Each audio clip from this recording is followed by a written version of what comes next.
Hello, welcome back to my YouTube channel Educate with Yaspriya.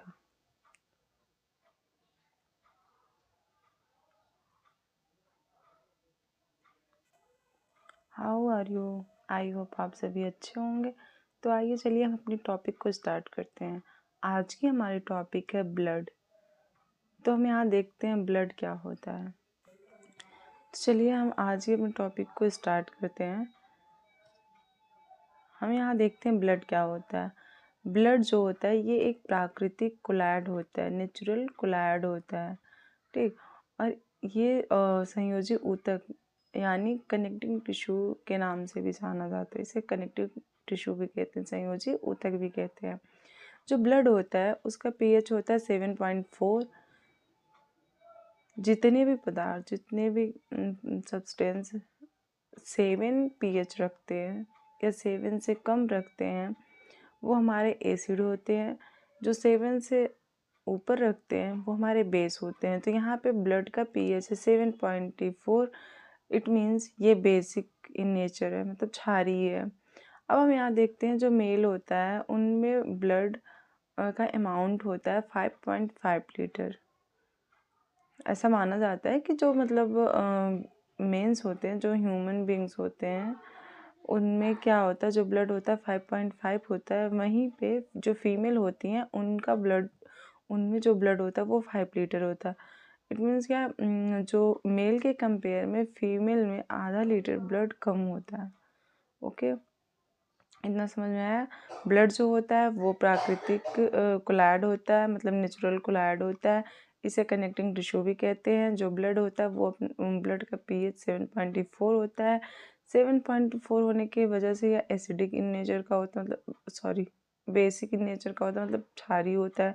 अभी हम देखते हैं जो मेल होता है उनमें 5.5 लीटर ब्लड पाया जाता है, वहीं पे जो फीमेल होती है उसमें 5 लीटर ब्लड पाया जाता है। उसके बाद हम देखते हैं जो ब्लड का निर्माण कैसे होता है। यहाँ पे ब्लड का निर्माण जो होता है वो 2 फॉर्म में होता है। पहला जो भ्रूण होते हैं, जो जाइगोट होते हैं, मतलब बिफोर बर्थ जो फीटस होते हैं, उनमें जो ब्लड का निर्माण होता है वो लीवर के मेसोडर्म में होता है। वहीं पे जो एडल्ट होते हैं, जो आफ्टर बर्थ जिनमें ब्लड का निर्माण होता है वो बोन मैरो में होता है। बोन मैरो में आप देखेंगे ना कभी, मतलब बोन मैरो जो बोन्स होती है ना उनमें नेट लाइक स्ट्रक्चर होता है, जिसमें क्या होता है, यहाँ ब्लड का फॉर्मेशन होता है। ओके, अब उसके आगे हम बढ़ते हैं, देखते हैं स्टोरेज इसका कहाँ, जो ब्लड है वो स्टोर कहाँ होता है। कुछ लोग कहते हैं कि जो ब्लड होता है ना वो हमारे हार्ट में स्टोर होता है। नहीं, अगर ब्लड हार्ट में स्टोर होता है ना तो मतलब जल्दी जल्दी क्या होता है, हार्ट अटैक आता है। हर किसी पर्सन को हार्ट अटैक आता है, लेकिन ऐसा नहीं होता। जो ब्लड का स्टोरेज होता है ना वो यहाँ लीवर के पास में एक स्प्लिन पाई जाती है, जिसे हम प्लीहा या तिल्ली कहते हैं, वहाँ पे स्टोर होता है, जिसे हम ब्लड बैंक के नाम से भी जानते हैं। और जो ये ब्लड होता है ना, जब इसका लाइफ साइकिल ख़त्म हो जाता है, जो आरबीसी होती है ना, जब उसकी लाइफ साइकिल ख़त्म हो जाती है तो वो भी मतलब क्या होता है कि जो स्प्लिन होता है ना उसे भी अपने पास, मतलब एक तरीके से बोले तो अपने पास बुला लेता है, जिसे स्प्लिन को ग्रेव यार्ड भी कहते हैं, मतलब कब्र भी कहते हैं ब्लड का। ओके, अब यहाँ हम देखते हैं नेक्स्ट क्या है, कोलेस्ट्रॉल। कोलेस्ट्रॉल क्या होता है, देखिए जब हम जैसे कोई ज़्यादा ऑयली चीज़ खाते हैं, फास्ट फूड खाते हैं, या फिर घी और दूध, मतलब फैटी चीज़, वसा वाली चीज़ जब हम खाते हैं ना तो हमारा जो ब्लड होता है ना उसमें कोलेस्ट्रॉल का लेवल बढ़ जाता है, ठीक। तो अब यहाँ पे दिया है कोलेस्ट्रॉल का जो लेवल होता है वो 200 ग्राम प्रति डेसीलीटर होता है। ये डीएल मतलब डेसीलीटर होता है। तो यही चीज़ है कि अगर जैसे हम जब ज़्यादा फैटी चीज़ लेते हैं ना तो हमारे ब्लड में जो होता है वो कोलेस्ट्रॉल का लेवल बढ़ जाता है। और जो वो हमारी जो आर्टरी होती है ना, जो आर्टरी और वेन्स होती है उसके इनर वॉल पे वो एक लेयर अपना बनाते चली जाती है, जिससे क्या होता है कि जो ब्लड फ्लो होता है, जो ब्लड सर्कुलेशन होता है ना, उस पर प्रेशर पड़ने लगता है, ठीक। अब यहाँ पे हम देखते हैं हीमोग्लोबिन क्या होती है। हीमोग्लोबिन एचबी, जो हीमोग्लोबिन होती है उसे हम शॉर्ट फॉर्म में एचबी कहते हैं, और ये मेल में पाई जाती है 14 ग्राम प्रति डेसीलीटर, और फीमेल में पाई जाती है 13 ग्राम डेसीलीटर। अब नॉर्मल सी बात है, जब मेल में ब्लड का अमाउंट ज़्यादा है, फीमेल से आधा लीटर ज़्यादा है, तो उसमें एचबी भी ज़्यादा ही होगी फीमेल के कंपेयर में। तो वही यहाँ पे दिखाया है कि मेल में 14 ग्राम प्रति डेसीलीटर ये हीमोग्लोबिन पाई जाती है, और जो फीमेल होती है उसमें 13 ग्राम प्रति डेसीलीटर पाई जाती है। अब नेक्स्ट हम देखते हैं सर्कुलेटरी सिस्टम, मतलब रक्त परिसंचरण। इसका खोज किसने किया था? विलियम हार्वे ने किया था। इन्होंने बोला कि मतलब जो रक्त होता है, जो ब्लड होता है, वो हमारी बॉडी में मतलब परिसंचरण करता रहता है, मतलब परिवहन करता रहता है, और जो क्या करता है हमारी मतलब बॉडी को डिफरेंट टाइप्स के न्यूट्रिएंट्स जो इसेंशियल होते हैं उसके लिए, और गैसेस उनको प्रोवाइड करता है, और उससे जो अपशिष्ट, एक तरीके से बोले जो अपशिष्ट पदार्थ सब्सटेंस निकलते हैं उसे वो वापस लेके आता है, वापस लाके वो किडनी को देता है, और थ्रू फिल्ट्रेशन वो हमारी बॉडी से बाहर हो जाता है। ओके, अब यहाँ हम देखते हैं फंक्शन ऑफ ब्लड। ब्लड के कार्य क्या है? पहला है इसमें ताप नियंत्रण, कंट्रोल ऑफ टेम्परेचर। जो ब्लड होता है ना, वो क्या करता है, हमारे बॉडी का जो टेम्परेचर है उसे कंट्रोल करता है, उसे मेंटेन रखता है। नॉर्मल सी बात है, अभी देखिए अब ठंडी आ रही है तो हाथ हमारा ठंडा है, लेकिन हम जो दोनों हाथों को रब करते हैं 2-4 मिनट तक, तो वो क्या होता है, वो गर्म हो जाता है। तो वो किसके थ्रू होता है? वो ब्लड के थ्रू होता है, क्योंकि हमारी बॉडी में ब्लड है और वो रेगुलेट हो रहा है, जिसकी वजह से क्या हो रहा है, हमारी बॉडी के ताप का नियंत्रण हो रहा है। ठीक है, दूसरा पोषक पदार्थ का परिवार। अब नॉर्मल सी बात है, जो ब्लड है, अभी मैंने ऊपर बताया ना, ब्लड जो होता है वो गैसों का परिवहन करता है और न्यूट्रिएंट्स का करता है।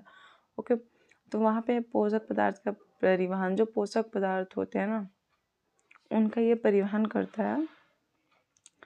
हाँ, अब जो अभी मैंने इसके पहले आपको डाइजेस्टिव सिस्टम पढ़ाया, उसमें हम ये देखे थे कि कैसे मतलब हमारी जो बॉडी होती है वो कैसे न्यूट्रिएंट्स को, जो हमारे लिए एसेंशियल न्यूट्रिएंट्स होते हैं, कैसे उसको अब्जॉर्ब करके ब्लड को दे देती है, जो हमारे पूरे बॉडी में फ्लो करता है, जिससे हमें एनर्जी प्रोवाइड होती है।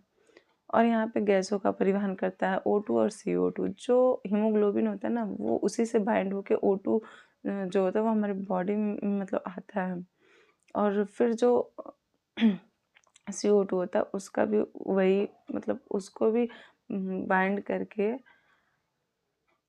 जो हमारा HB होता है वही ले जाता है। ओके, नेक्स्ट आते हैं हम, इसके बाद हमारा है क्या, उत्सर्जित पदार्थ का परिवहन।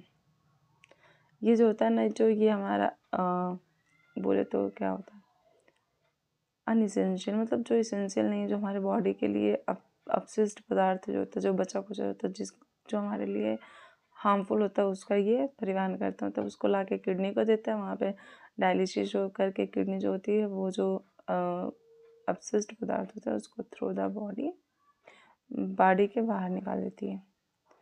उसके बाद अब हम आ जाते हैं ब्लड कंपोजिशन। ब्लड कंपोजिशन क्या होता है? जो ब्लड होता है ये दो चीज़ों से मिलकर बना होता है, पहला प्लाज्मा, दूसरा कार्ब सेल्स।